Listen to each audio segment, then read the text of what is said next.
third lectures for design of structure 2. Theory of structure 2. And I have some announcement arranged at the middle regarding to the assignment, the lab. Well, we will have a lab in week 5 according to our schedule. But firstly, we have to form group. I'm still receiving group lists at this moment. Only one group submit their group list to me. For the remaining student, if you have any preference, please try to form group yourself and give me the group list. Otherwise, I will help you to form group. Yeah.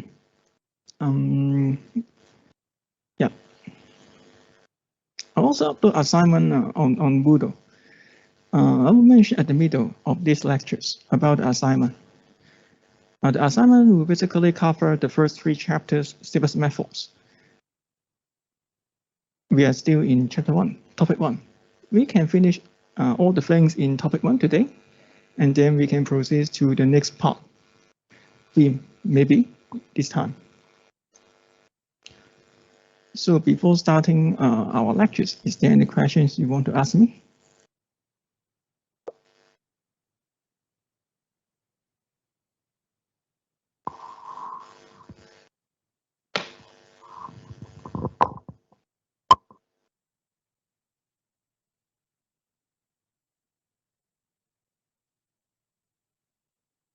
Okay, no questions. Then I will move on to our lecture materials. We are still in topic 1, trust element, trust members. We still have a few things remains.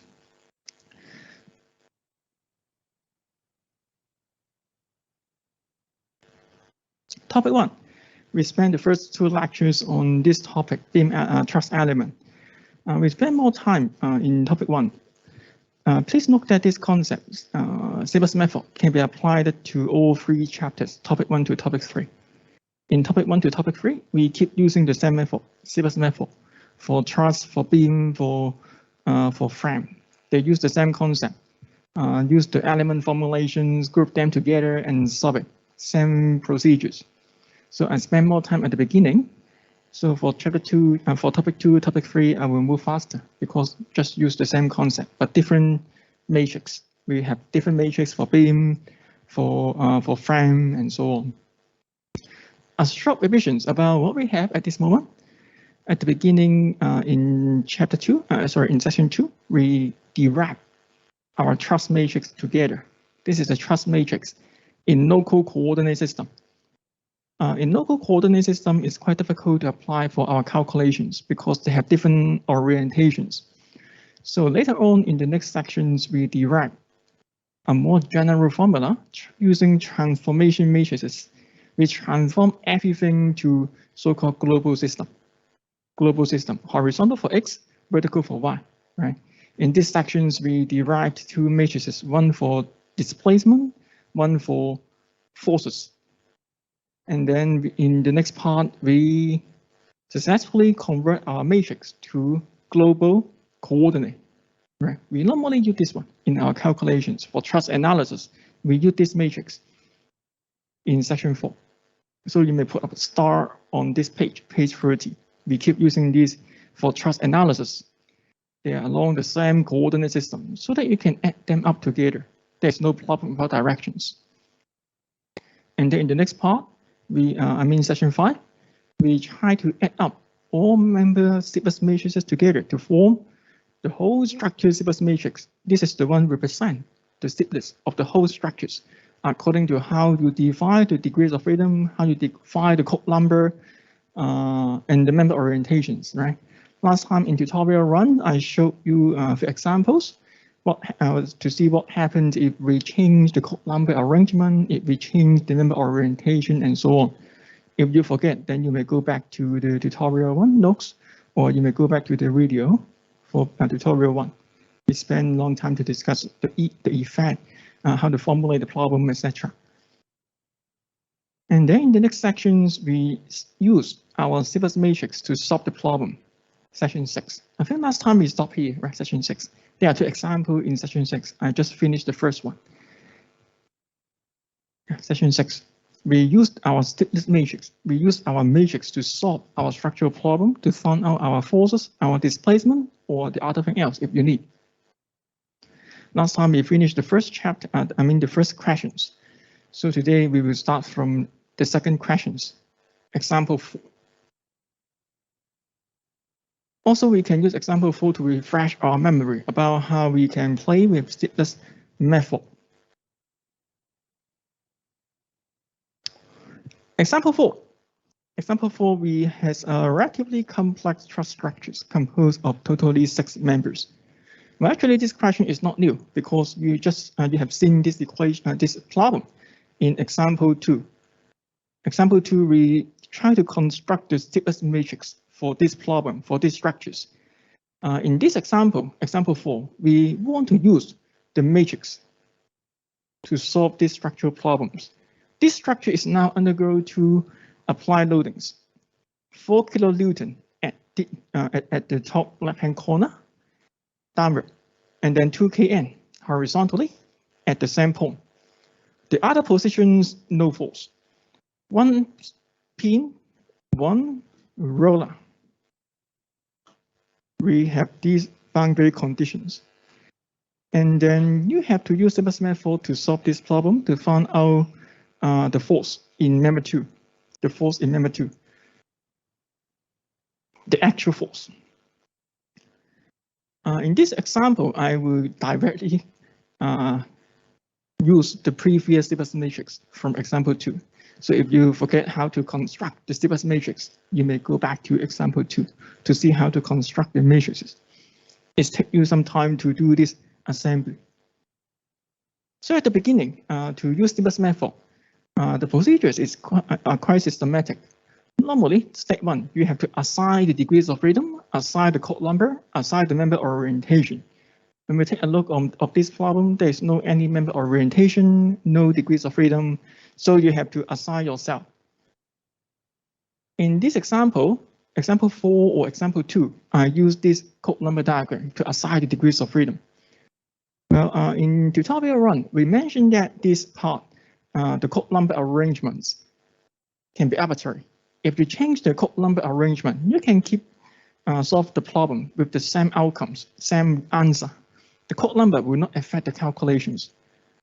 So don't worry about the code number arrangement. Just based on your own concept, own preference to assign code number. Same for member orientations. If you change the member orientations, then it will not affect the calculations. You can still get the same result as long as you follow your own definition. But in this example, I follow this code number 1, 2, 3, 4, 5, 6, 7, 8. We have totally 8 degrees of freedom for these trust structures. For trust, each node has 2 degrees of freedom. For trust, remember this property. For trust element, each node we have 2 degrees of freedom. 1 horizontal, 1 vertical. So what next? We has already defined our code number. We has already defined the member orientation in purple color. Next, you can put down some known informations, known force, known displacement. In this problem, we have 2 applied loadings at node 4, 1 downward, 1 horizontally, 2 kilonewton. So you can put them at appropriate positions. Say, for example, the horizontal force applied at node 4, you can see that it is along direction 3. The downward force is along direction 4, but in opposite directions. So for this known force vector, along direction 3, I put positive 2. Along direction 4, I put negative 4. Negative means downward force, opposite to our direction 4. Direction 1, 2, 5, 0, because there are no any applied loadings, no any load force along direction 1, 2, and 4. What are they? Direction 1, here. Direction 2, here. Direction 4, here. You can see that there is no any applied loadings along these 3 directions, 1, 2, 5. No any applied loadings along 1, along 2, along 5. So mathematically, you can put them equal to 0. 0, 0, 0. This finish our known force vector. Known force vector. Then what about the remaining three loadings? The remaining three positions. According to our previous code number diagram, we have totally 8 degrees of freedom. What about 6, 7, and 8? Well, theoretically, you can go back to the code number diagram to see what are they. Q6. Q6 means the force along direction 6. Q7, the force along direction 7, and Q8. You can see that they are so-called reactions. Q6, Q7, Q8. They are the reactions. Reactions are classified as unknown force. According to our symbol, if they're unknown force, you can group them into another vector, QU. I hope you still remember the notation. They are not belong to QK. QK, the subscript K stands for known. Subscript U stands for unknown. Q6, Q7, Q8, they are unknown. So mathematically, we put them into QU, not QK. That's why you cannot see them in this QK vector. In QK, you just see the code number 1, 2, 3, 4, 5. All forces are well divided along these three directions, these 5 directions. This is one given information, something that you can observe directly after identifying your code number diagrams. At the same time, some displacement, we know their values. Some displacement, we know their value exactly.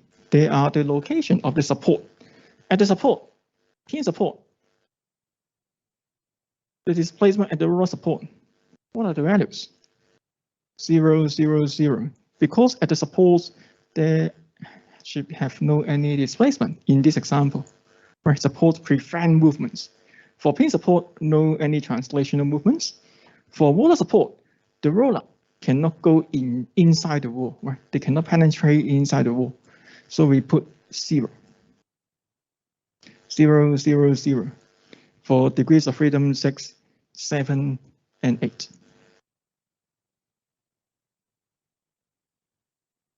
6, 7, 8. So once you have defined the code number diagrams, you can, based on the directions, assign those known information into DK, QK. You can do this as the beginning in step 1. And you can use one shortcut to check the informations. When you go through QK and DK, you should see all the code numbers.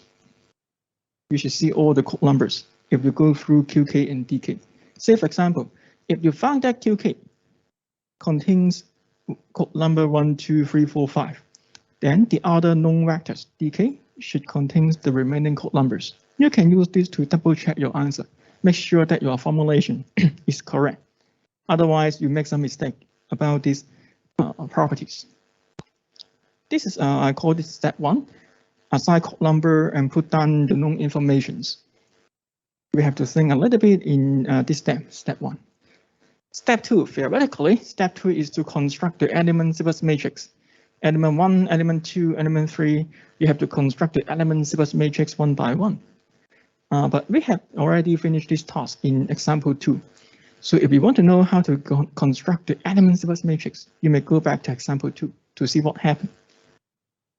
Here I directly copy the matrix. This is the sequence matrix obtained from example 2. At the same time, I put our known force. Our known force is here. We put our known force, our known displacement into the formulations. This is the force displacement relationship. The upper part is we call symbolically, we call it du. If you still remember the notation, here is QU. This is how we formulate our force displacement relationship in matrix form. One side, the left-hand side is force. The left-hand side contains our sequence matrix times displacement vector. So our task is to solve this matrix problem. Solve for what? Solve for unknown displacement. Solve for unknown reactions. We have two unknown vectors to be handled. Which one should we consider first? Steepness method is displacement method. So we need to find out the unknown displacement first. That's why we call this displacement method. Find out unknown displacement and then use it to find the unknown reactions later, if necessary. Actually, in this problem, you don't need to know unknown reactions because if you still remember, in this example 4, I just asked you to find out the member actual force along member 2 rather than reactions. But you can also find out the reactions if you like. How to solve the problems? Right here, just like what I do, you can do a matrix partitioning, cut a matrix into different portions. We call this as K11, K12, K21, and K22. Oh, this is K12. This is K21, K22. You can cut the matrix into different portions to see which part is useful, which parts are useful, which parts are useless. You can see clearly right here. And then construct the useful equation. This is QK, this is K11, this is DU. Theoretically, there should be another terms. K12 times DK on the right-hand side. But when you go back to the previous page, you can see that DK is 0.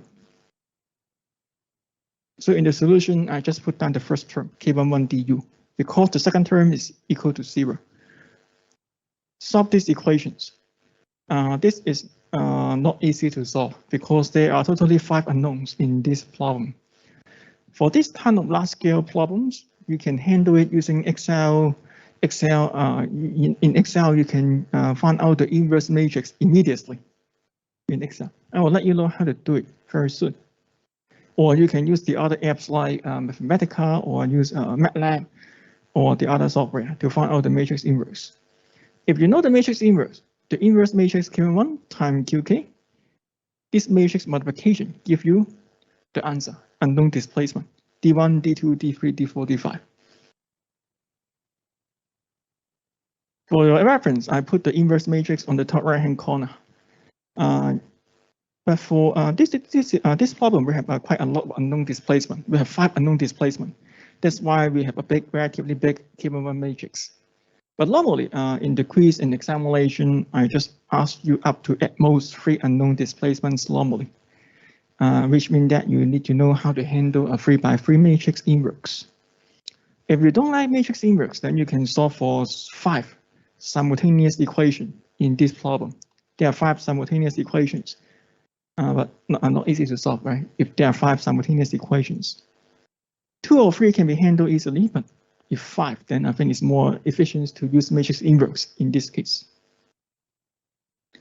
But anyway, for simplest method, we always need to find out unknown displacements. You need to find out unknown displacements. Once you know these unknown vectors, then you can use it to find out the reactions if necessary. You can use it to find out the member actual force if you like. Depends on what information you need. I also showed you the support reactions, although this is not necessary in this problem. How to find out unknown reactions? Mathematically, you can go back to the matrix equation here. We just use the first 5 equations, the first part, the upper part, to find out unknown displacement. So if you want to find out unknown reactions, then you can use the remaining 3 equations, the bottom part, the last 3 equations to find out Q6, Q7, Q8. How to find out their values? To find out reactions, you just need to do a simple matrix multiplications. This row times our displacement vector, in which our displacement vector has been calculated in the previous step. So by doing 3 matrix multiplications, you can get Q6, Q7, Q8 if you need reactions.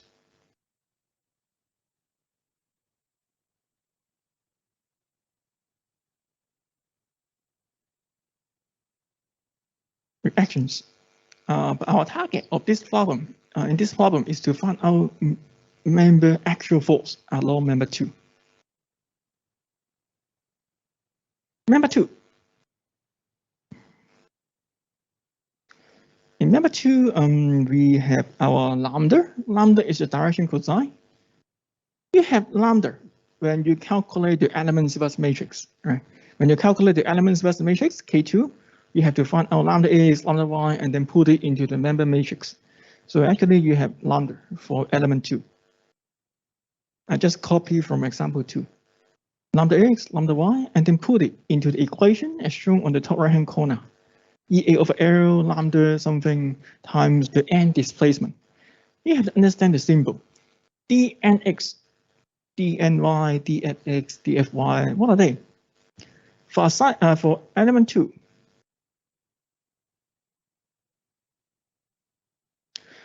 2, it is a diagonal element. The member orientations is pointing towards node 3.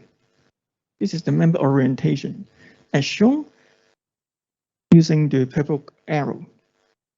This member orientation helps you to define node F and node N.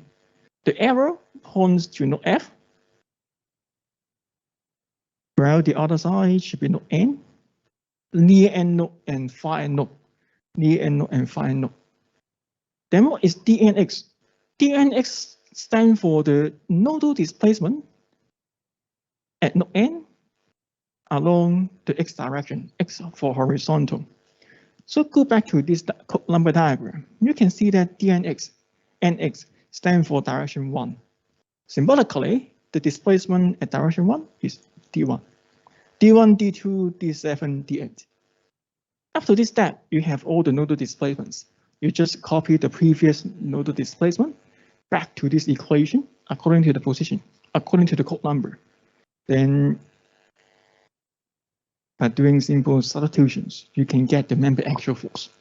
You can keep using this equation 5 more times to find out the member force 1, 2, we have 2, 1, 3, 4, 5, 6, if necessary. But in this problem, I just asked you to find out member 2. So here is the answer. For example 4. This is how we can use Sybus method to handle a truss structures systematically. Firstly, define the code number, put down the known informations, and then construct the element matrix. And then you can solve it using matrix approach. Some remarks. Some remarks for these methods, for these calculations. Code number diagrams. Again, I go back to this one again, code number diagrams. In the previous example, I give you the code number diagrams, but when you work out the answer, you can define your own diagram yourself. Code number diagram is arbitrary. You don't need to necessarily follow my definitions. Or code number diagram, the same, help you to solve the problems. As long as you follow your definitions throughout the entire calculations, then you should get the same results. But in the tutorial one, if you still remember, you can see that if you change the code number diagram arbitrarily, sometimes the unknown displacement may be appeared at the middle. Okay, if you change the code number diagram arbitrarily, then sometimes the unknown displacement may be appear at the middle, not at the top. In that case, you have to pick the appropriate rows, appropriate elements to do the calculations. But it's still able to get the same answer. And in the notes, we use this matrix partitioning to cut the matrix into 4 parts. Actually, this is just for easy communications. When you solve this problem, you can handle this just like arithmetic problems. You can treat this as a set of series equations to solve it. Okay, this partitioning just for illustration purpose. You can handle this just like a set of simultaneous equations to solve it. A short summary about the overall picture of Sybus method. Please note that this approach applies to all elements. Truss, beam, and thread. Topic 1 to topic 3, we keep using the same concept, but different in the member Sybus matrix. You will know the Sybus matrix for beam, for frame very soon. This is the overall procedures. Firstly, you will need to discretize the structures into different elements, assign the degrees of freedom, assign the code number, and then construct the member Sybus matrix, small k. Small k depends on how many elements you have. And then add up all element matrices together to form the whole structure Sybus matrix, big K. At the same time, you can find out the known force, known displacement, put them together into the force displacement relationship, F equal to KD, and then solve it. Firstly, solve for known displacement, and then solve for the other forces. This is how we can apply our simplest method for truss structures. For beam, the same. For beam, you use the beam matrix, construct the element sequence matrix, and then group them together to form the K. And then for beam element, you can also find out the force displacement relationship. It may involve only also the bending moment for beam elements later. And then solve it, solving this matrix problem, find out the displacement, find out the force, same procedures. So this approach simplest method is quite systematic. It's near the end of this chapter. We go through, we have already gone through the first 6 sections. The first 6 sections help us understand how to handle truss structures analysis using simplest method. You know what is simplest method, you know how to derive the matrix, you know how to use the matrix to solve truss problem. But we consider some basic actions before. The truss structures under applied loadings, the nodal force, horizontal force, vertical force. And what now? In section 7, in these sections, we are going to handle some extra effects other than applied force. There are some additional effects we can handle, also using the simplest method. They are so-called the thermal change effect and the fabrication error effects. What are they? I use 2 simple pictures to illustrate their impact. Thermal change. Thermal means temperature. When a member under temperature change, based on our understanding, when temperature increase, for example, when temperature increase, member will under expansion or elongations. For truss is under elongations, expand. We have the length increase, free expansions. For thermal change, the change in length is equal to these equations. We have learned in mechanics of material, something like that. The change in length due to temperature is equal to a constant alpha. We call that coefficients of thermal expansions, alpha, times the change in temperature, delta T.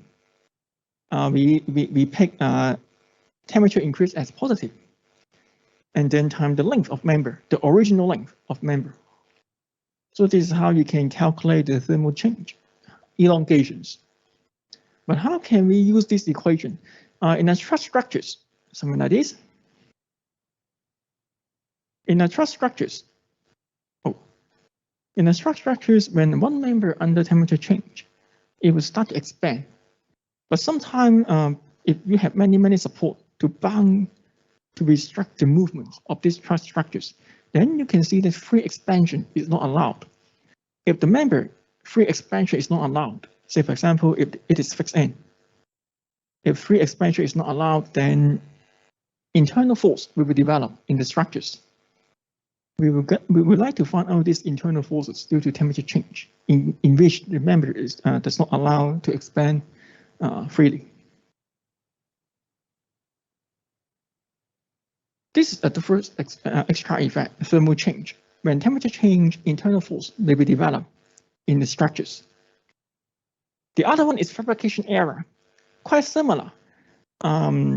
Say for example, if we have a triangular truss, we want to fit a vertical member into these positions, but sometimes due to manufacturing error, the error due to made by the manufacturers, the member may be too long or too short than the expected values. You can see that the expected length is error, but due to fabrication error, the member is slightly longer. It's delta error longer than the expected value. So if you want to fit this member into the positions, you have to firstly shorten the member and then put it into these positions. This will also induce internal force, internal stress in the structures if you shorten them artificially.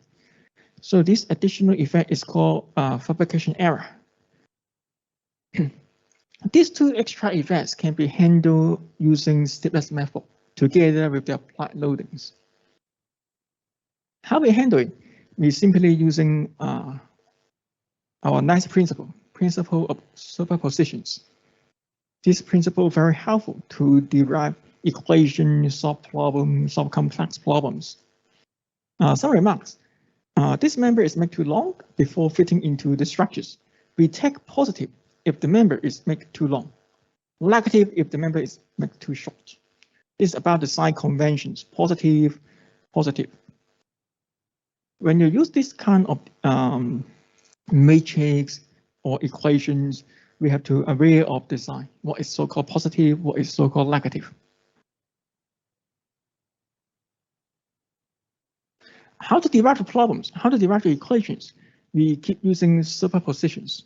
We use superpositions to derive our equations. Well, I'll let you know the outcome. This is our equations after considering thermal effect and fabrication error. It looks quite similar to our previous equation, right? In the previous sections, we use Q equal to KD to find out unknown displacement, unknown reactions for a truss structures under only applied loadings. But in case if you found that the member is under the other effects like thermal change, fabrication error, then what you have to do, we just need to add one additional force. You may call this Q0, Q log. Technically, it's called initial fixed end force vector. What is it? It is just the effect, the force induced by temperature change, induced by fabrication error. This is one additional force vector induced by temperature change or fabrication error. You put it on the right-hand side of the equations. All numbers within these Q0 vectors are well defined, well known. So Q0 here is a known vector. It is a known vector. So mathematically, you can move this vector to the left-hand side. Becomes one single force vector. If you like, you may express in this way. How to derive? In the following part, we would like to derive Q0. Otherwise, we can't solve the problems. How to derive Q0? You can derive Q0 using the following three steps. I do it using a simple example to illustrate how we derive Q0 on the following slides. But if you like, you may follow these three steps to derive the formula. We firstly consider thermal change, and then we consider fabrication error later. Let you know how to derive this Q0. Once you have the equations, you can use it and put it into the equations. Again, Q0 is well defined, no unknown within Q0. You can calculate the value at the beginning. One remarks, we need to consider this effect for statically indeterminate structures. For determinate structures, the structures is free to expand, so there is no any internal forces developed due to this temperature change or fabrication error. So let's have a look how to play with thermal change. I consider a member, a diagonal truss element. Under temperature increase, this is a sign convention we use. If temperature increases, we pick this as positive number. It quite makes sense. We assume that we have a fixed end member at the beginning. We fix it to see what happened. What is the forces induced to a truss member under temperature change? If it is a fixed member, this truss element does not allow to expand freely. So we believe that there should be some internal forces developed. We derive along this local coordinate system first, x prime, y prime. Symbolically, the temperature, this force induced by temperature change are denoted by Qn0. Q means force, N means N, right? 0 to denote that it is the force due to temperature change, not the applied loadings. The other side, we have force, Qf0, the force F along due to temperature change. Assume that they are along the positive x prime directions, just to make the formula more general. We would like to derive the equation for these two forces, Qn0, Qf0. How to do so? Firstly, we would like to know the expansion, the change in length due to temperature. According to the previous discussion, the change in length due to temperature can be calculated using this equation, delta L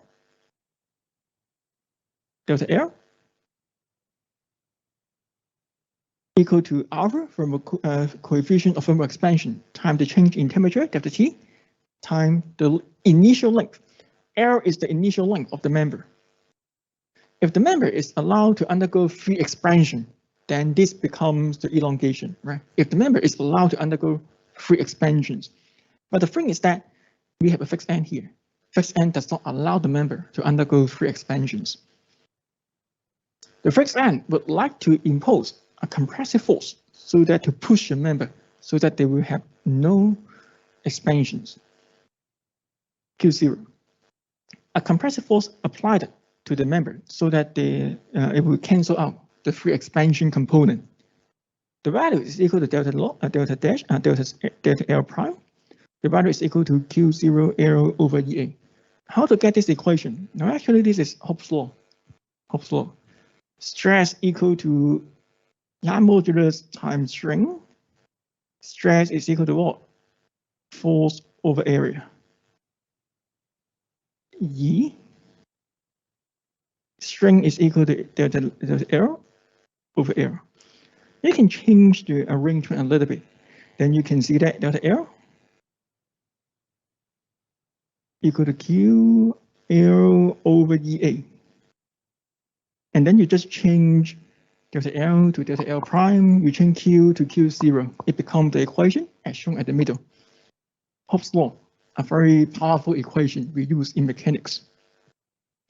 This internal force, Q0, is used to cancel out the free expansion because we assume that it is a fixed end member.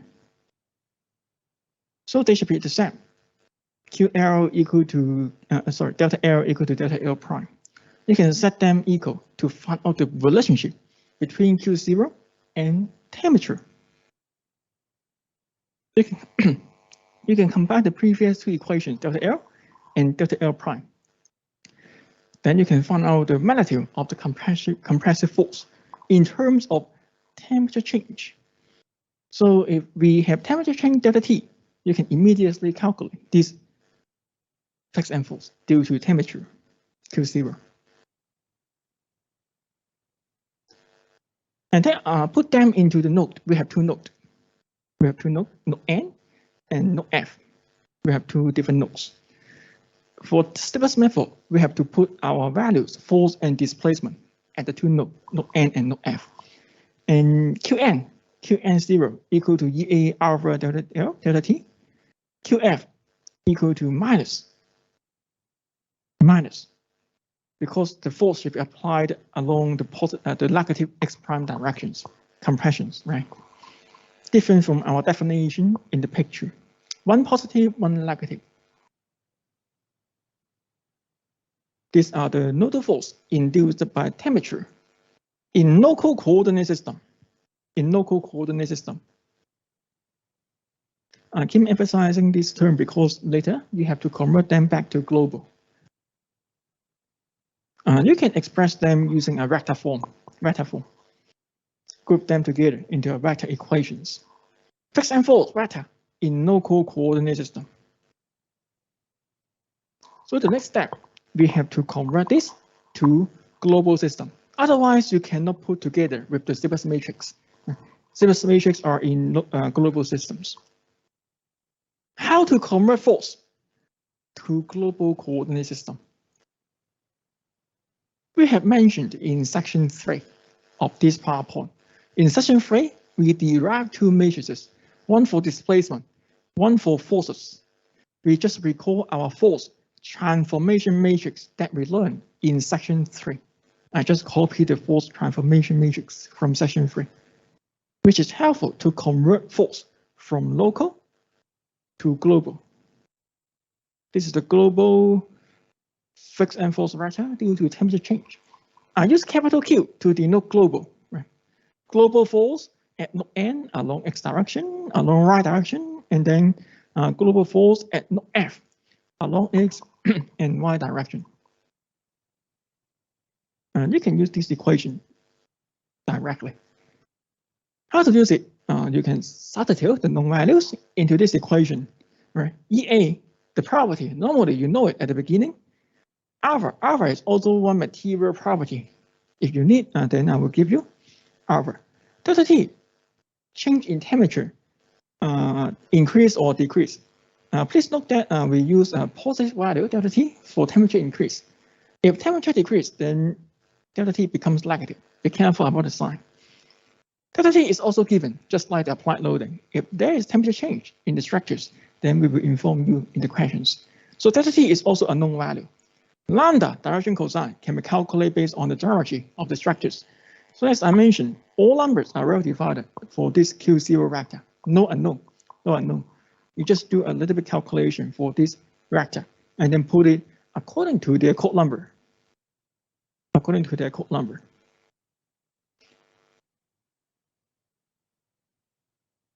For fabrication error, we derive the Q log vector for temperature. You can use it directly and then put it into our global force displacement relationship according to their code number positions. Quite straightforward. This is about temperature change. For temperature change, you can use this equation. Then what about fabrication error?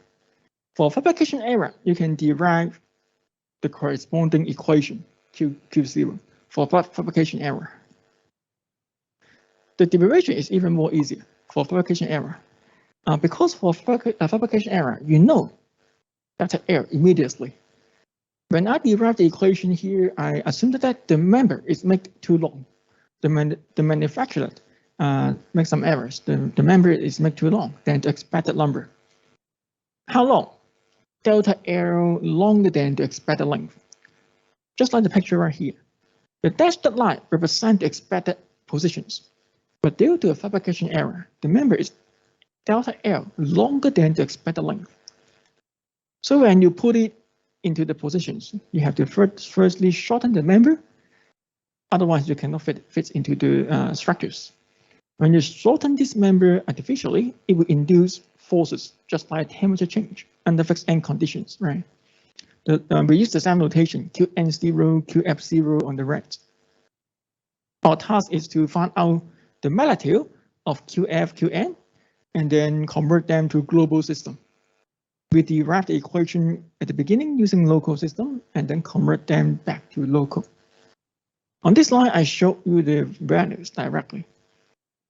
Actually, it's also derived from Hooke's law. If you like, you may check yourself, Hooke's law, just like what I did before on the previous slide. Same method to derive force, to correlate force to elongations and put them at node N and node F. These are the two fixed end force due to fabrication errors in local coordinate system. Again, about the sign. If the member is made too long, delta L is like positive. On the other hand, if the member is originally too short than the expected length, then delta L becomes negative. Be careful about the sign. Otherwise, your result will be different from the answer. Finally, we convert them back to global system using the same technique, using the force transformation matrices that I showed you in fabrication error. Then you can get this fixed end force vector due to fabrication error. So we successfully derived two equations, one for temperature change, one for fabrication error. Depends on the problems, you use the appropriate equation and then put it into the Q0 vector according to the code number order. So just one additional step. If you find that they are temperature change and fabrication error, not much difference. The most difficult task, I think, is to construct the structure matrix and to solve it. I think normally these are the two difficult tasks. Construct the K and then inverse the matrix, solve it. Temperature change will not affect too much. Just add one additional known vector on the right-hand side. Take you maybe 1 or 2 more minutes. Just like what I mentioned. In general, if we want to use this method to handle truss structures, This becomes one general formula. Force equal to KD plus one additional force vector, Q0. Apply force. We move apply force to where? Apply force, we put it into QK, right? According to our previous symbol. Temperature change. Fabrication error. We put it into the Q0. Oh, I put the wrong positions. Fabrication error and temperature change, we put it into the Q0 vector according to their positions. We have force, apply force. We know the effect due to temperature change, due to fabrication error. And we also know the support conditions, the boundary condition support. Our task is to solve for DU and QU.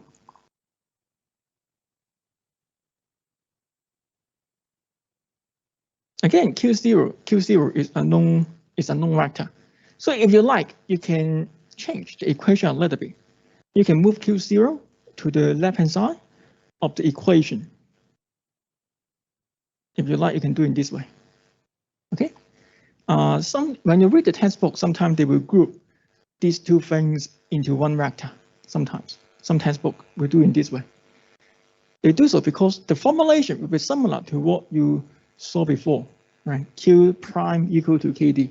The formulation quite similar. So you can use the same technique, solve for simultaneous equation, or you can use matrix inverse to solve the problems, or you can use Gaussian eliminations. Solve it as usual. Solve for unknown displacement first. We use the first equation, we use the upper part to solve for unknown displacement.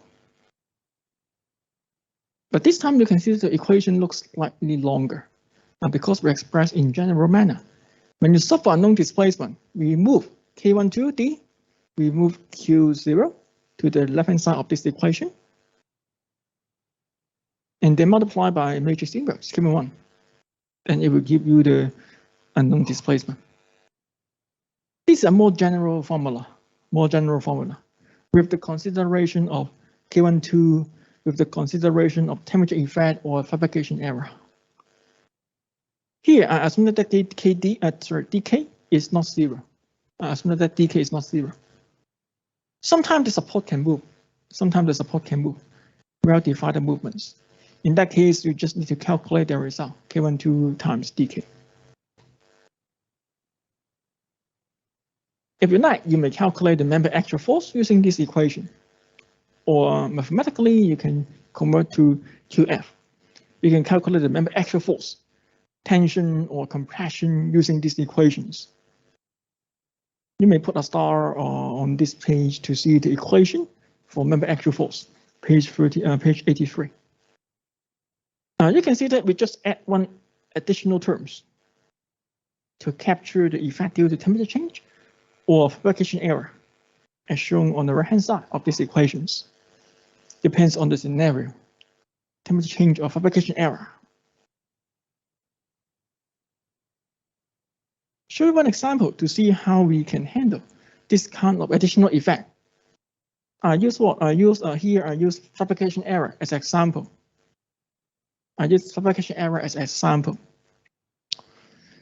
We have a structures composed of three members, truss structures. Determine the force in member 1 and member 2. Here, find out the actual force for member 1, member 2. If member 2 was made 0.0 meters too short before it fit into the structure. I highlight this statement to show you that actually this is a structure without any loading, but this structure is undergo fabrication error.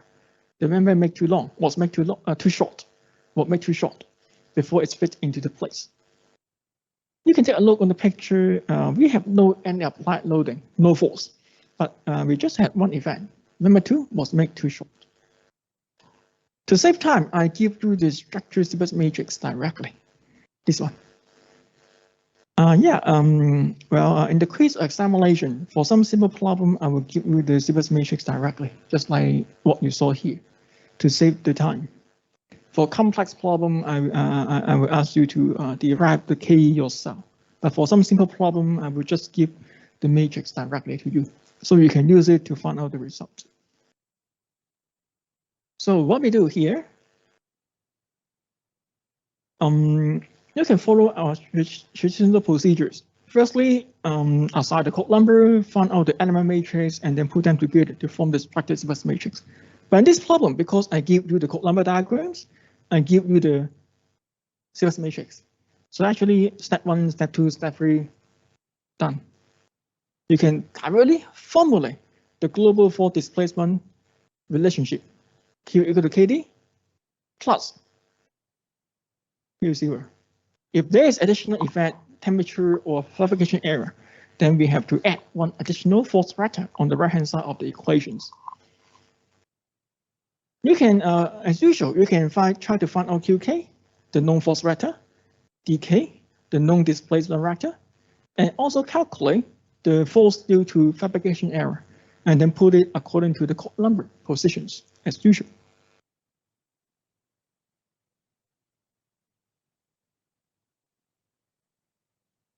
The member was made too short, too short. Too short mean negative. Too short mean negative. Minus value. Okay, this is the definition. If the member was made too short, then delta L become minus 0.1, minus 0.01. To substitute delta L equal to minus 0.01 back to our formula. We have a formula for fabrication error, right? This one. Delta L.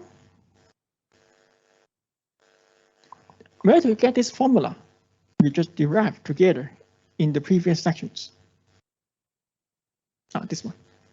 You just use this formula. Substitute delta L equal to minus 0.01. The initial length, you know it. Lambda x, lambda y, they are direction cosine. We know how to calculate their values.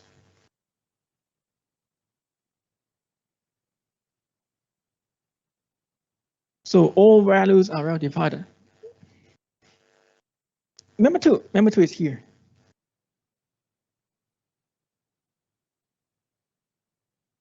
According to this picture, member 2 is pointing towards the bottom end. So this arrow points to node F. The other side is node N. Right. We know you know the where is node F, where is node N, near end node and far end node. It will help you to calculate lambda x and lambda y. Oh, I put down the number here, N and F. When you calculate direction cosine, lambda x and lambda y, remember that we use the coordinate at node F, and then minus the coordinate at node N in the numerator, F minus N, F minus N. That's why you have to define the member orientation. You have to define where is node F, where is node N. Otherwise, you cannot get the coordinate. Here, the coordinate at node F is 0, 0. Because we normally pick the origin at the bottom left-hand corner. The coordinate at node N is 4, 3. You know the geometry of the structures, so you can immediately obtain the coordinate at each node. So by doing simple substitution, you can find out lambda x, lambda y, put it into our formula. Then you can find out the initial fixed end force due to fabrication error. The corresponding code number is 1256. Because we start from nx and then ny, fx and then fy. What is fx? What is nx? Nx means node n, direction x, which means direction 1. 1256. It will help you to put the values into our force displacement equation according to their code number. What about the other members? This is member 2. The other member, nothing to do, because only member 2 was made too short. The other member, perfect, no error. So you just need to calculate the effect due to element 2. If the problem also tells you the other fabrication error for member 1 and member 3, then you just repeat this step 2 more times. But in this question, we have only one fabrication error. So this finish. You can put it into our fault displacement relationship.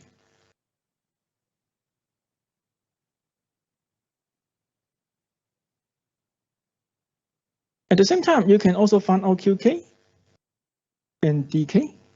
I assume that you know how to find out the values.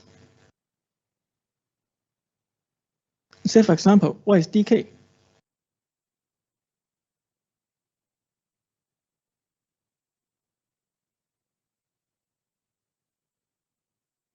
You have to find out yourself in the problems because they are not given. You have to define yourself. You can consider each direction one by one. Say, for example, D1. Do you know the displacement? D1? We don't know. Direction 2? We don't know because node 2 is a free end, free to displace. So D1, D2, unknown displacement. Then what about D3, D4?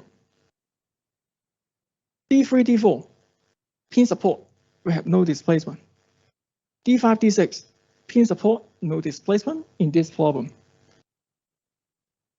So you can see that DK contains 6 number. 1, 2, 3, 4, 5, 6. The corresponding code number is 3, 4, 5, 6, 7, 8. You can get the known displacement immediately if you understand the concept. Then what about QK? We have a shortcut, right? If you see code number 3, 4 up to 8 in DK, then QK should contain the remaining code numbers 1 and 2. What is the force along direction 1? No force. The force along direction 2? No force. So we have 0 DK, 0 QK in this problem. The loading is mainly due to the fabrication error. You just calculate on page 85. Here. If you know DK, if you know QK, if you know Q0, group them together into the global fault displacement equation. Q equal to KD plus Q0. Position 1, 2, 3, 4, 5, 6, 7, 8. QK, 0. DK, 0. This Q log vector we just calculate on the previous slide. We have values at code number 1, 2, and 5, 6 only. Nothing at code number 3, 4, 7, 8. We put them with 0. Solve this equation. You can do a matrix partitioning to find out where is K11, K12, K21, and K22. This is K11, K12, K21, and K22. Last time we mentioned one property. Sibelius matrix is symmetrical, right? Sibelius matrix is symmetrical. So when you construct Sibelius matrix yourself, you can utilize the symmetrical property. Just evaluate one triangle, and then use the mirror image to find out the other side. And second, we have a big Sibelius matrix, but some of them are useless sometimes, right? Some elements are useless in the big K matrix. In this example, you can see that K12, K22 will be multiplied with this 0 displacement vector, DK. When you do a matrix multiplication, this row times this displacement vector, you can see that the element along column 3, 4, 5, 6, 7, 8 always multiplied by 0. So the conclusion is that K12, K22, they are so-called redundant elements. If you don't know their numbers, if you don't know K12, if you don't know K11, it seems that there is no any effect in your calculations. So it's good to have a look of the Sibelius matrix before actually constructing the matrix to see which part useful, which part useless. It may save you some time as well. So in this problem, you can directly use K11. This part, I put down K12 here, but you can see that K12 will multiply by 0. So actually, the second term is not exist, does not exist. I just put it here for your reference, but multiply by 0, that means nothing. Plus the additional effect due to fabrication error, the top 2 rows. You can move this to the left-hand side. So it becomes a conventional problem, something like Q equal to KD, right? The thing that we handled before. You can use matrix inverse, or you can solve for 2 simultaneous equations to find out D1 and D2 as usual. This one is straightforward, D1, D2. You can use matrix inverse or solve for 2 simultaneous equations to find out unknown D1, D2. I think solving simultaneous equation may be more easier if you're not familiar with matrix algebra. So these are the 2 displacements, D1, D2.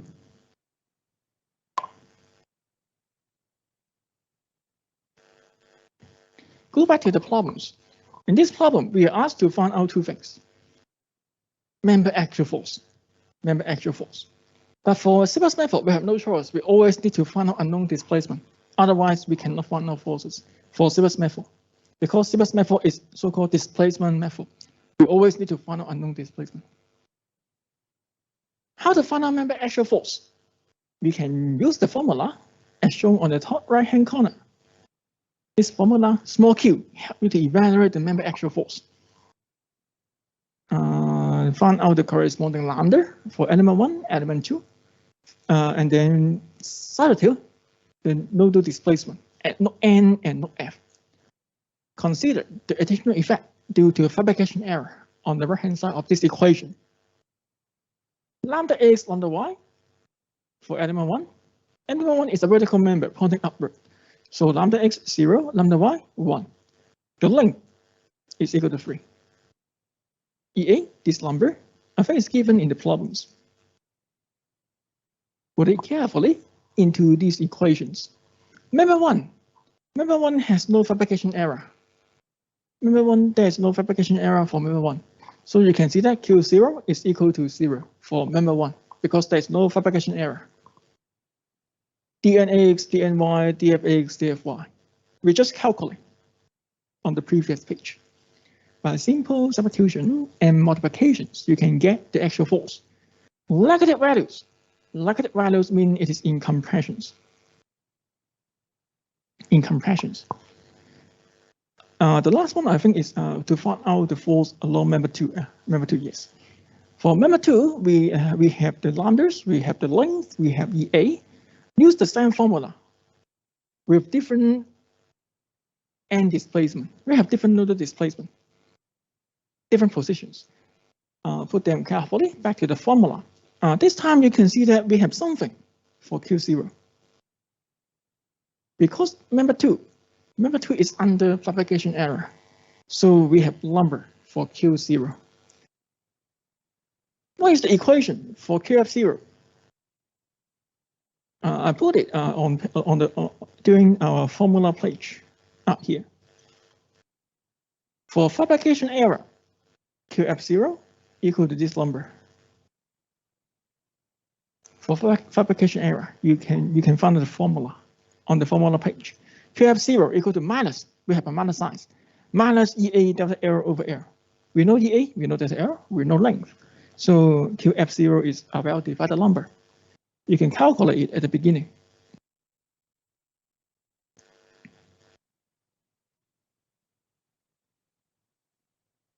Q2 is positive. Positive means it's intention. Intention.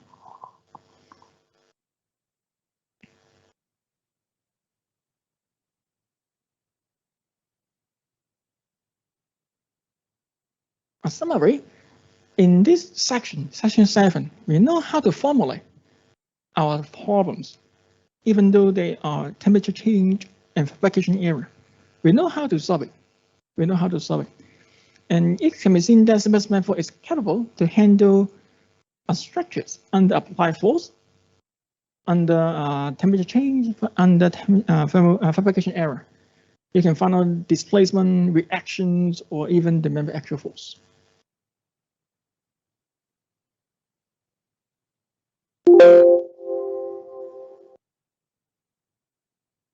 Okay, this is about section 7. We can have a short break at this moment, 5 minutes break.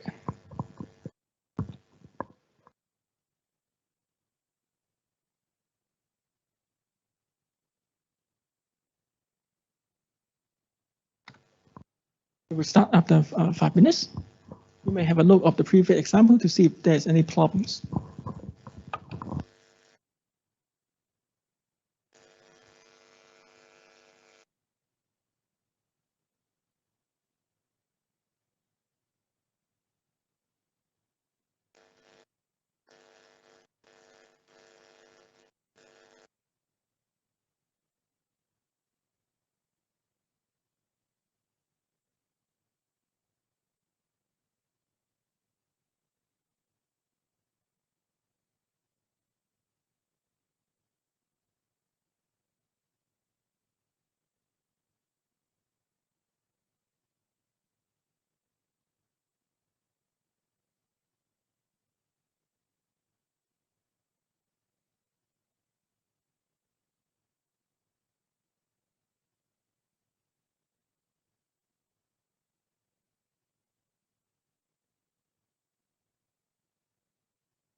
Testing. Okay, let's continue our discussions. Before the break, we successfully finished chapter section 7. Section 7. We still have one short section remains. Let's firstly finish that section, the missing sections, and then we will have some announcement regarding to the lab, regarding to the assignment. Okay.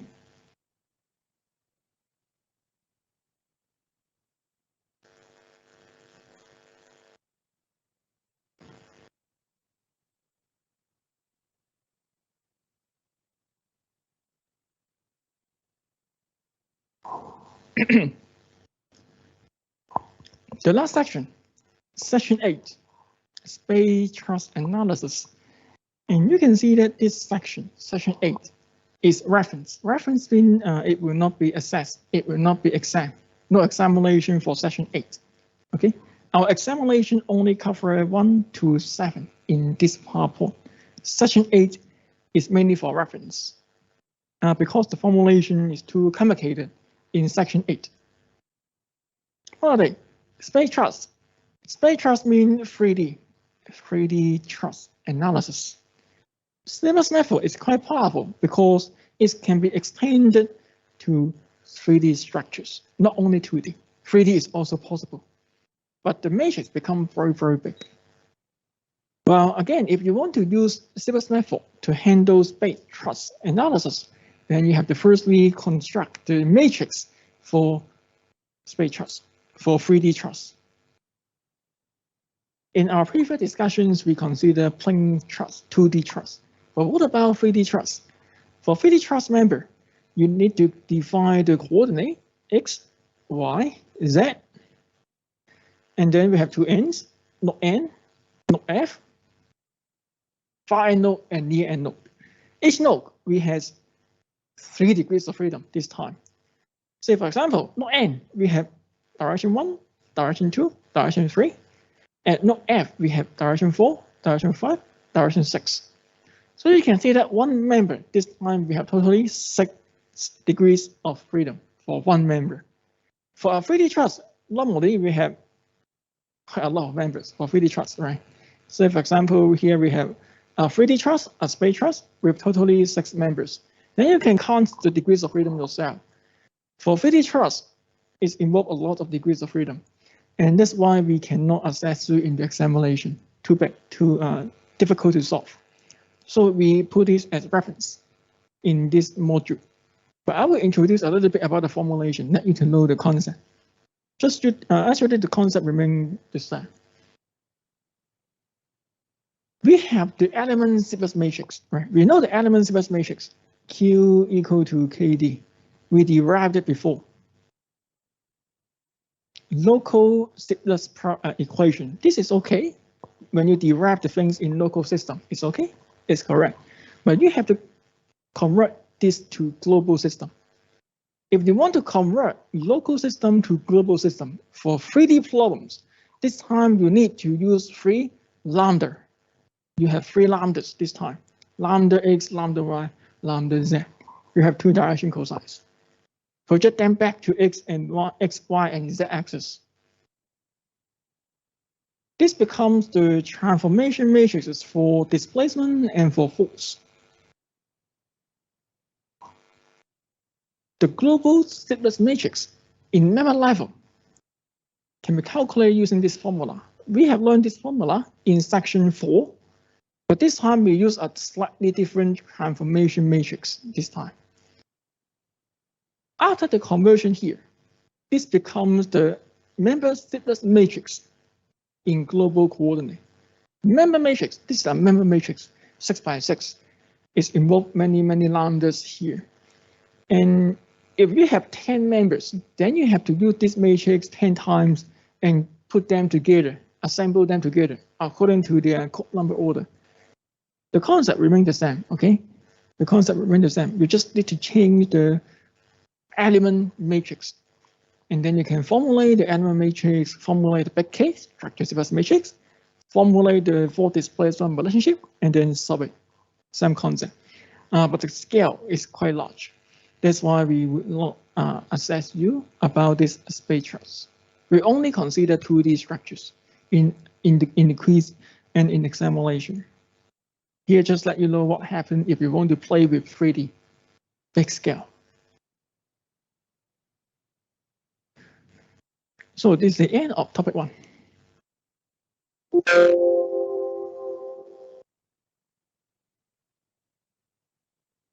Let's see if you have any questions regarding to topic 1.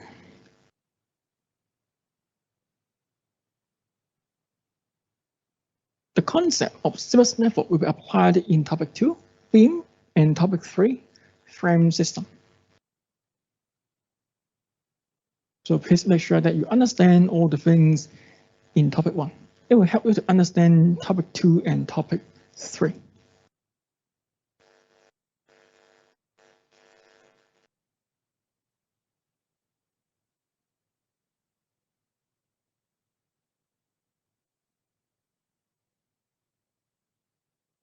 No questions?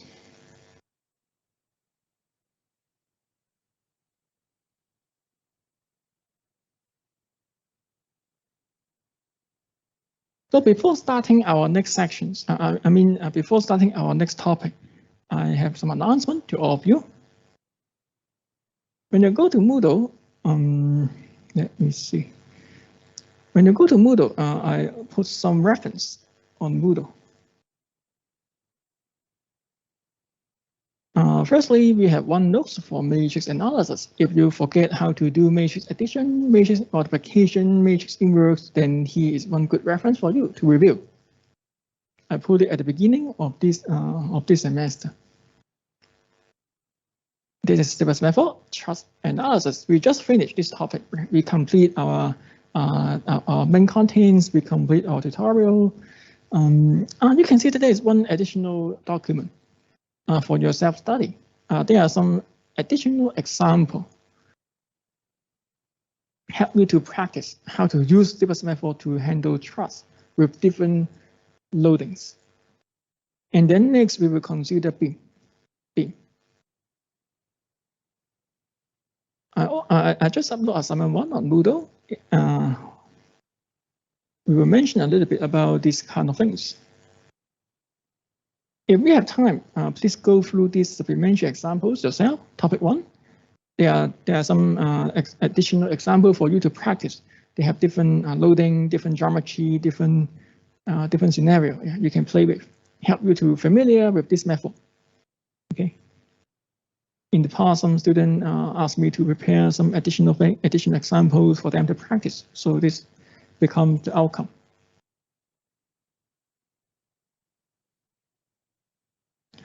Second, you can find the lab manual on Moodle. We will have a lab in week 5. Today is week 3. We will have a lab in week 5. That means next week. In my schedule, the lab is scheduled on Wednesday, I think, Wednesday afternoon, something like that.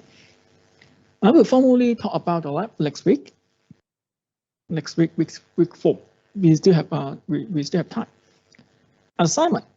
The due date of assignment 1 is 14 October 2022.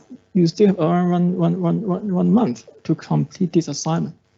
This assignment has only 3 questions. Question 1, trust. Question 2, beam.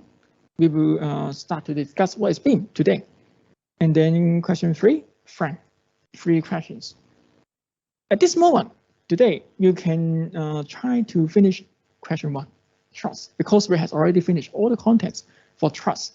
We have a simple trust structures with 3 trust member, well-divided section. Do we have elastic modulus? Yeah, we have elastic modulus, E. So you can find out EA. You know the coefficient of thermal expansion, alpha. You may also use it if you find that there's temperature change. This structure is shown in figure 1. This structure is subjected to quite a lot of things. You have to read the question carefully. This structure is subjected to inclined concentrated force P to 2000 kilonewton. Inclined force. When you do this problem, you have to resolve this inclined force to the horizontal and vertical components. You can resolve it into the vertical and horizontal component using sine cosine. Then it becomes horizontal and vertical force. You can put it directly into the QK vector, right? Known force vector. At appropriate position for sure. This is the first effect, inclined force. In addition, number 2 is subject to decrease in temperature. So we have another effect, temperature change. Number 2, if there is temperature change, that means you have to calculate Q0 and then put it and use the appropriate formula to do the calculations, just like what we did in the example in section 7. Number 3 was made too long. Fabrication error. Right. The third effect is fabrication error. Number 3, too long. So again, you need to calculate the additional force vector Q0 and then superimpose them together according to the Coulomb positions.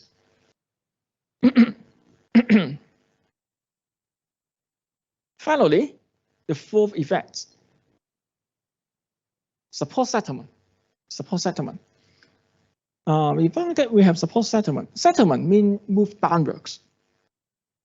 Which support? Not one. The one is here. We found that the support settle. The downward displacement is 25 mm. Normally, at support, we have no displacement, but in this problem, the downward displacement at support A, support 1, is equal to 25 mm. Downward means minus. So please remember that in this example, dk is not zero vector. There is one non-zero element in dk. It will change the formulation slightly. Be careful about this settlement. dk is not zero. There is one non-zero element which is equal to minus 25 mm. You are asked to use this method to solve this problem, formulate the global displacement global force displacement equations, and then solve it. Solve for displacement, solve for reaction, solve for actual force to practice the procedures. At this moment, you know how to handle all kind of problems. Question 2. Question 2 maybe I mention next time because we had not yet get to this point.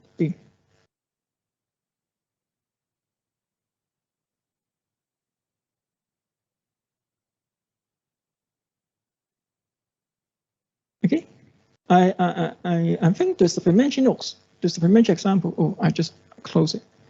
The supplementary example would also helpful for you to handle the assignment problems. In the supplementary example, I also consider settlement. I also consider temperature change. In the nationals, we consider force, we consider fabrication error. So we go through all the effects. If we understand the formulation, actually there are not big difference. Oh, this should be exploded. This should be exploded. Oh.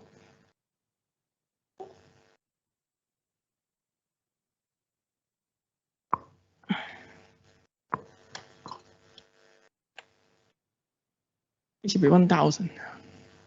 I will change this back later.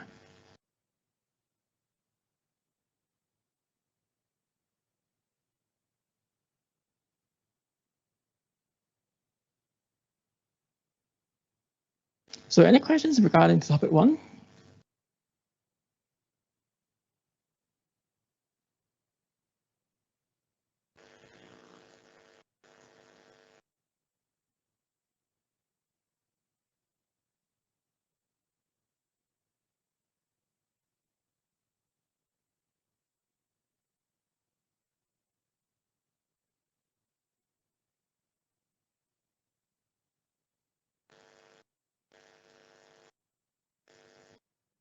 No, easy.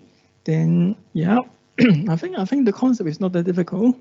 The most difficult task may be mathematics, how to play with matrix. So if there is no special questions regarding to topic 1, perhaps we can start a new section, start a new chapter today. Beam analysis. Beam analysis.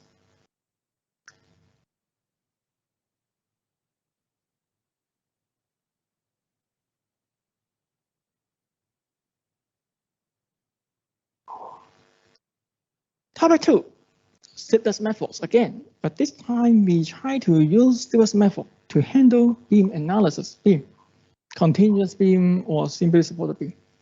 Mainly for continuous beam. For simply supported beam, there is no need to use Stipless method, right? Because simply supported beam is determinant structures. You can find out all response immediately.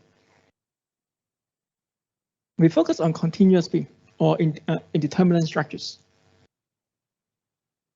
This is the outline of this chapter, much shorter than the previous one. Firstly, we have some remarks to indicate the difference between truss and beam. And then later on, we try to derive the beam matrix, the element matrix for beam. Section 2. Section 3, we construct the structure space matrix. Structure space matrix means the big K, capital K. And then use this matrix to solve problems. Section 4, applications, solve problems, find out displacement, find out the reactions, and so on. Finally, section 5. We will consider one thing called intermediate loading. You will know what are they very soon. Intermediate loadings. At the beginning, let us have a short remarks to see to know the difference between truss and beams. The concept of Stipless method remains the same, but we have some slightly difference in terms of the definitions. So we prepared one short sections to go through these kind of things. Firstly, degrees of freedom or kinematic indeterminacy. For truss, in the previous chapter, for truss, one truss member has 2 nodes. Each node we have 2 degrees of freedom, 1 vertical, 1 horizontal. For truss, we have 2 degrees of freedom at each node. Then what about beam? Beam is mainly used to take bending and shear. Beam, we use it to take bending and shear. So in terms of the degrees of freedom, beam, each node we have also 2 degrees of freedom, but the directions are different for beam. We have 2 degrees of freedom for beam, 1 for vertical, 1 for rotation. 1 for vertical, 1 for rotations. So for beam element, the degrees of freedom is slightly different. For beam, we have also 2 nodes, but 1 is vertical, 1 is rotation, different from truss. So when you use Stipless method, be careful about the degrees of freedom. They have different directions. Because beam used to take bending and shear, not the horizontal translations. And beam normally is a horizontal member, so there is no need to do the transformations because beam normally horizontal. Unlike truss, for truss you have inclined member, otherwise it can't form a truss. So when you define chord number, you have to also assign chord number at different degrees of freedom, 1, 2, 3, 4, and so on. About chord number, you can follow the test for suggestions. Assign lowest chord number at position with unknown displacement. If you like, you may follow the chord number suggestions. Assign lowest chord number at the positions with unknown displacement. The consequence is that if you follow their suggestions, then when you formulate the global force displacement relationship, you always find that unknown displacement will appear at the top of the matrix equation. You can identify K11, K12 easily if you follow their suggestions. But if you does not follow their suggestions, if you assign chord number arbitrarily, you can still able to solve the problems. But sometimes the unknown displacement appear at the middle or at the bottom of the matrix equation. In tutorial 1, the previous notes, I give you an example to illustrate how to play with arbitrary chord number arrangement.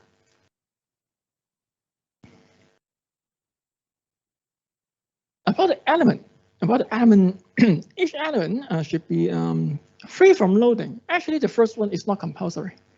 If there is loading applied within the element, you can still treat this as one single element, single beam element. The more important thing is to make sure that each element is parametric cross sections. What is meaning that if we have one beams with different property, EI1, EI2, EI3, have different cross section, section 1, section 2, section 3. When you discretize these structures into beam elements, we have to make sure that each element should have the same cross section, same elastic modulus. Okay, make sure that each element have the same cross section, same elastic modulus, same materials. Then you can treat it as one beam element. So in this case, we have element 1. Within element 1, we have the same fracture rigidity, EI1. Within element 2, you have the same cross-sectional, fracture rigidity, EI2, and EI3. Each element, we have the same property. We call that parametric cross-section. In this case, in this example here, we have totally 4 nodes. Each node will have 2 degrees of freedom, one vertical, one rotations. One thing, we normally take counterclockwise as positive for rotation. For upward, for the vertical directions, we pick upward as positive. For rotations, we normally take anti-clockwise as positive. So in this case, we have totally 8 arrows. 4 translation, 4 rotations, and in total, we have 8 code numbers, 8 degrees of freedom. You cannot combine them into a single section like this. You can't do so. It makes sense because when you put them together, then you don't know which EI should be considered, right, in your calculations. So make sure that each cross sections, each element should have the same fracture rigidity, same EI. Example 2. If there is one concentrated force applied at somewhere near the middle, then you may divide these structures into 2 elements, element 1, element 2. You can do so. Make a cut at the positions with concentrated force, so that each element has low loading. You can do in this. You can do in this way if you like. Okay, but I will let you know that for this scenario, under applied loading force, actually you can treat this as one single element. It's still able to get the answer, find out the reactions. I will let you know in section 5. We call this intermediate loading. We call this as intermediate loading. This one, intermediate loading. Loading between the 2 nodes. For this scenario, you can also able to solve the problems, but it will change the formulation a little bit. The last one, if there is one support right here at the middle, then again, you have to cut this into 2 elements, element 1, element 2. This time you have to cut this into 2 elements because they have 2 different boundary conditions.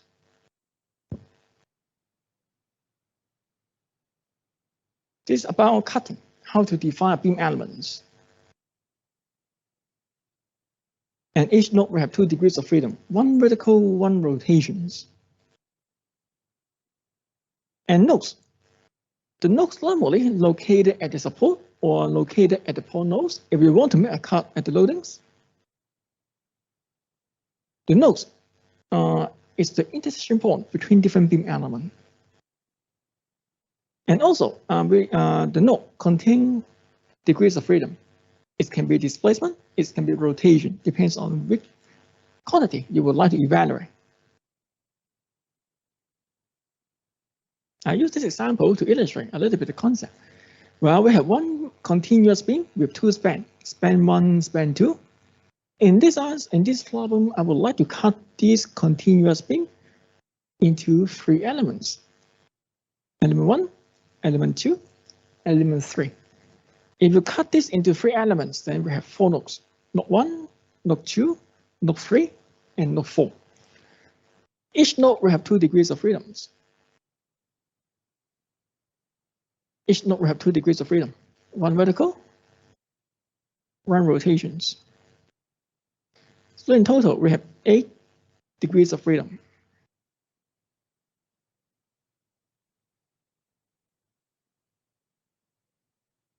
Oh. We have 8 degrees of freedom.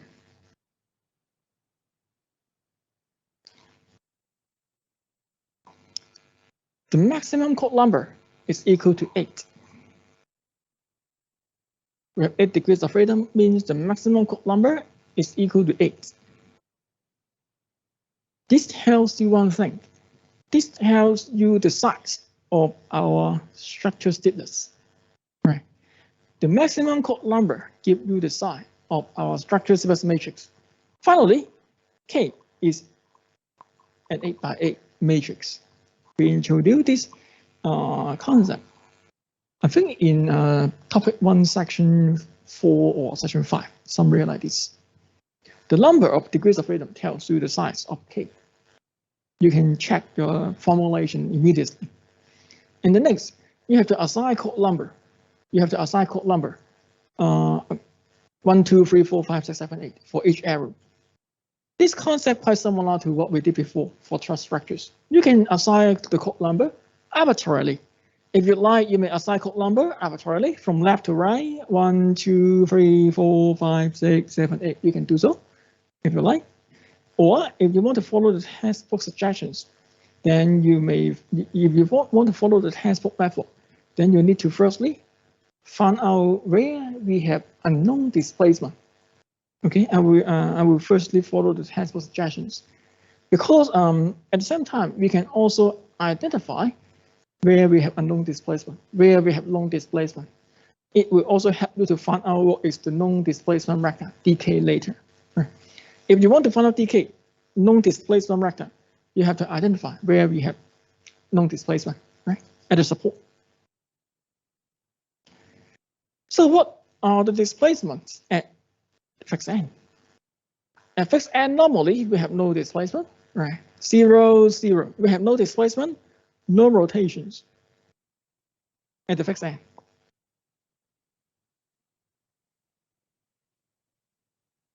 The first roller support, at the roller support, we do not have any vertical displacement normally, right? 0, unknown value. But the rotation at roller support is free to rotate. It's free to rotate right here. So the rotation at the first roller support is actually unknown.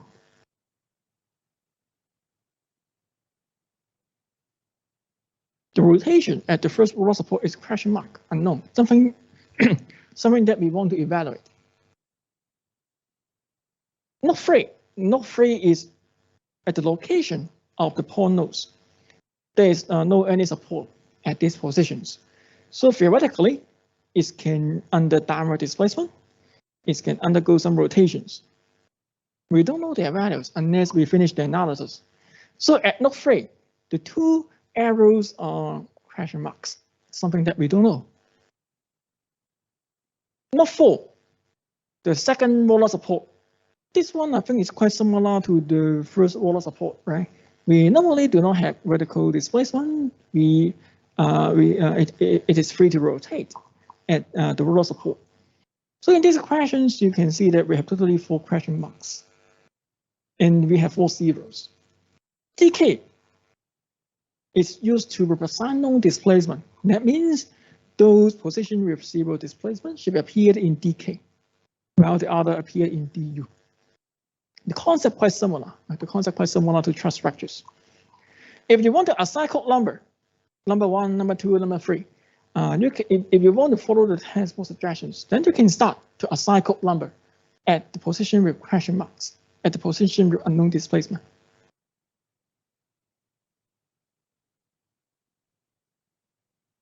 That's why in the solution, in the question here, I assign 1 here, 1, 2, 3, 4. You can see that 1, 2, 3, 4 are used to denote the positions with question marks at the beginning. And then number 5, 6, 7, 8 are used to denote the position of zero displacement. This explains how we have these code number diagrams. But if you ask, hey, why this is 1, this is 2, and we put 3, 4 at the middle? Well, arbitrary. If you like, you may change this 1, 2, 3, 4. It's still okay. Okay, it's still okay. Code number will not affect the calculations. Just make sure that you use the same diagram throughout your whole calculations.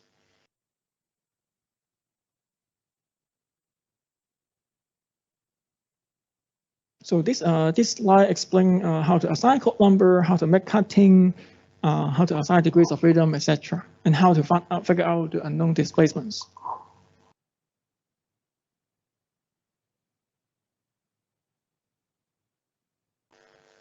Something about local coordinate and global coordinate.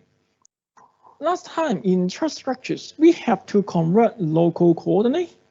Local coordinate, we use x prime and y prime to denote the coordinate system. Right? X prime, y prime, we convert them to global. This is what we did for trust structures. For beam, we don't need to do so for beam, because you can see that beam, the global coordinate system, horizontal for x, vertical for y. Global. Then what about local? I pick one element. I pick element 2. As an example, I isolate element 2 out, and you can see the global. So you can see the local coordinate system for element 2, and you can see that we also use horizontal for x, vertical for y. So global, local are the same for beam element. For beam element, it's quite easy because no need to do the conversions, no transformation matrix. This is the good news. And for beam element, we normally arrange the member orientations from left to right. This is the member orientations. Member orientations help you to define where it's not F, where it's not N for each member. It will help you to assign the code number for element matrix later. It's much more easy if you arrange member orientation from left to right along the same directions. Procedures. Firstly, we assign the code number, discretize the structures into different elements, and then try our best to evaluate all the elements series matrix. K1, K2, K3, and so on. After that, group all matrices together to form the whole structure series matrix. Assemble. Together with the boundary conditions, the applied loadings, etc. Formulate the force displacement relationship in global coordinate system. Next, solve the problems. We firstly solve for unknown displacement. After that, you may evaluate the other things. It can be reaction, it can be member force or the other property. Okay. The overall procedures are the same, except that we have different member stiffness matrix. In the next sections, we will discuss how to derive the beam element stiffness matrix.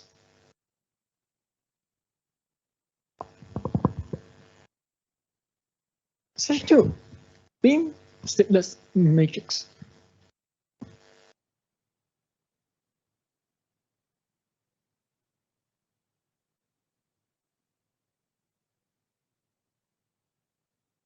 Before deriving the problems, let us have some definition of the symbol.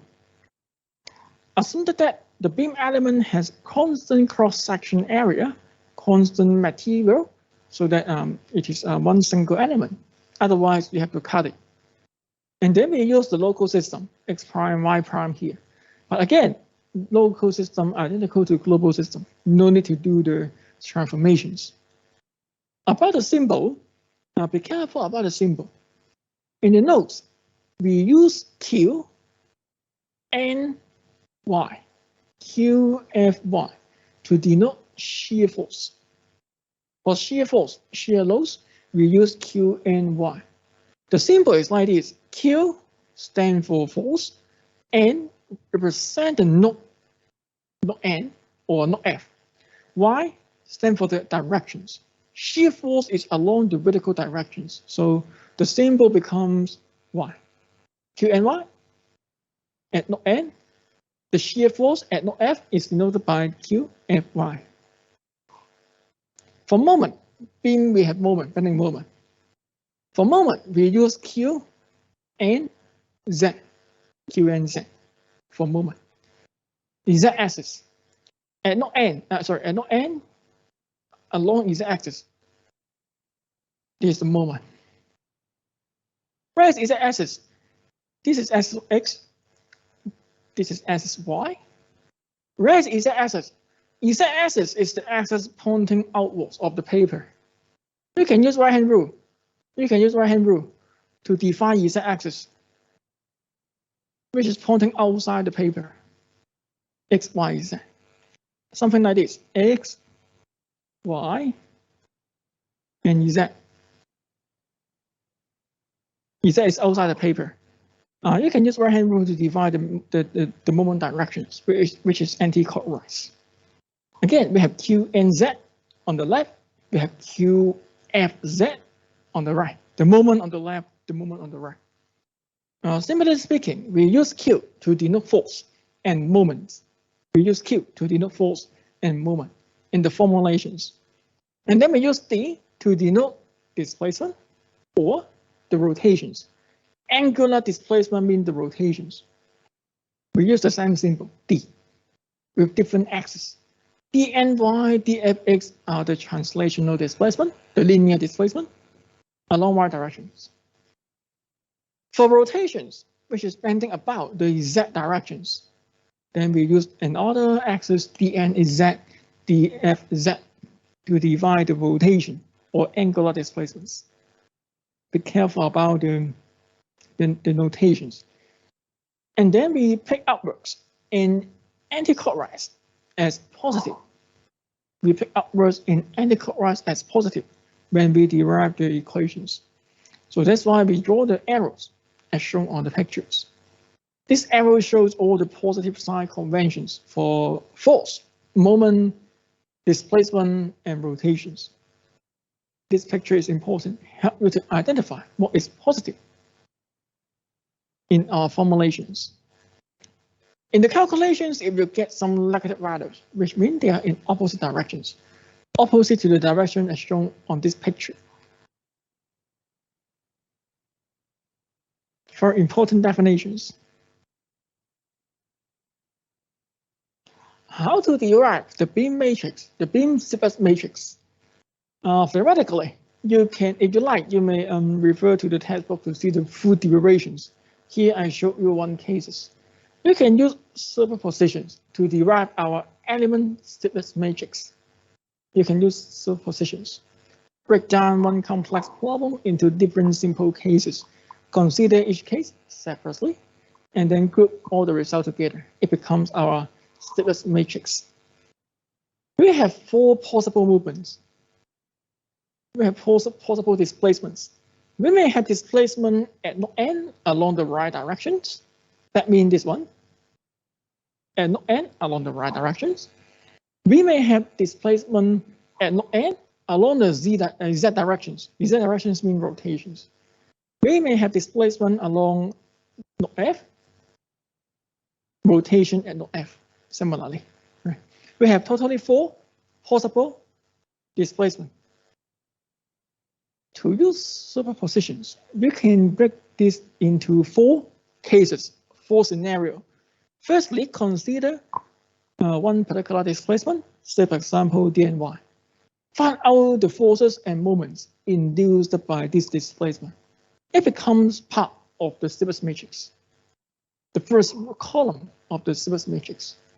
Say for example, we impose positive displacement, dny, at node N, and then use our structure analysis skill to find out the shear force and moment induced by this displacement, dny. We have shear. we have moment at the two ends. How to find out their values? We actually use slope diffraction formula. You have learned this in the other structure analysis module. You have learned slope diffraction formula in the other fundamental analysis module. I just copied the solutions from this formula. Then we have shear, we have moment.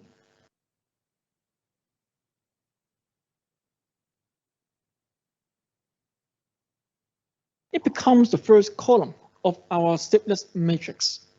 This is the expression of our element space matrix. Once you know the end force and moment, you can put it in this matrix, a 4x4 matrix, because we have 4 degrees of freedom for one beam member. The displacement due to the force due to dny correspond to the first column. If we want to know the second column, then what we do?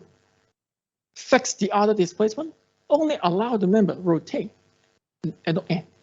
Okay, superposition. Break this into 4 cases. Consider each displacement individually. And finally, group all elements together. It becomes your stiffness matrix.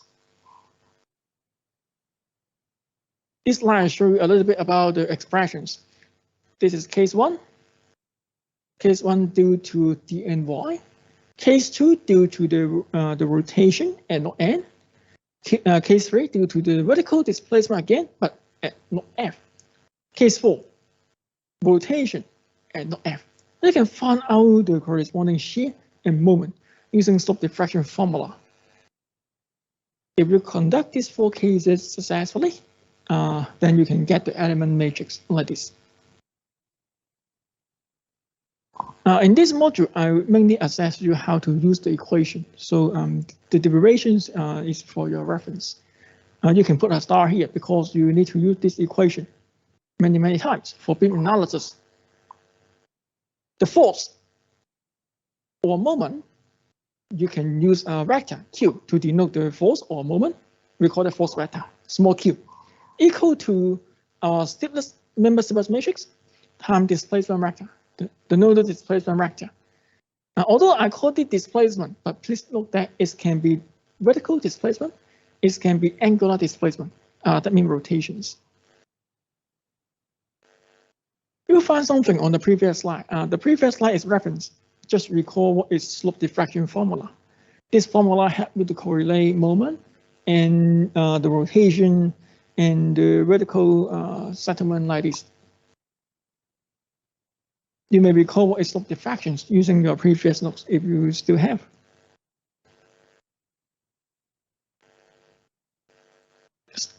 Member stiffness matrix.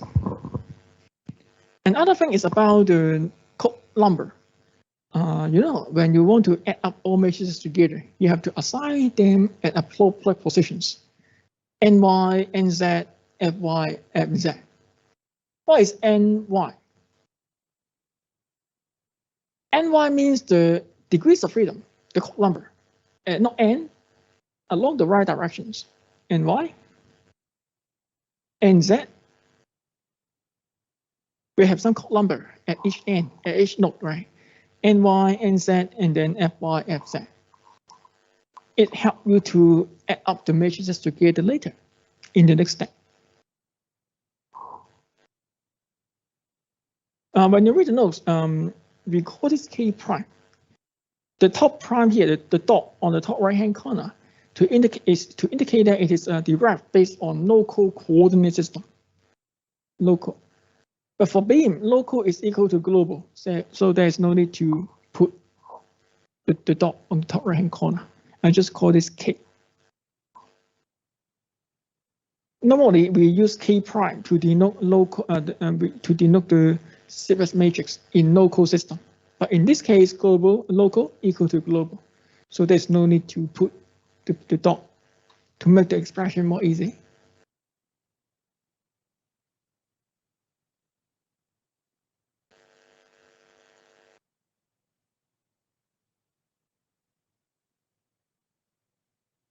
It shows you the global system. Global is equal to local, so there's nothing changed for the matrix. Just put the notation carefully. The node number depends on the code number here depends on how you set up the code number diagrams. I showed you one example before in the first sections. A short summary. In this part, we learned the difference between truss and beam. There are two differences, right? Firstly, truss element has two nodes. Each node will have 2 degrees of freedom. For beam element, we have also 2 nodes for one member, 2 degrees of freedom at each end. But the degrees of freedom has different directions. For beam, we have vertical and rotation degrees of freedom at each node. The number the same, but the direction different between truss and beam. And second, for beam, we have different beam element matrix. So read the question carefully to see what structures you're considering. For truss, you can go back to topic 1. For beam, you can go to this topic 2. Pick the correct matrix to use.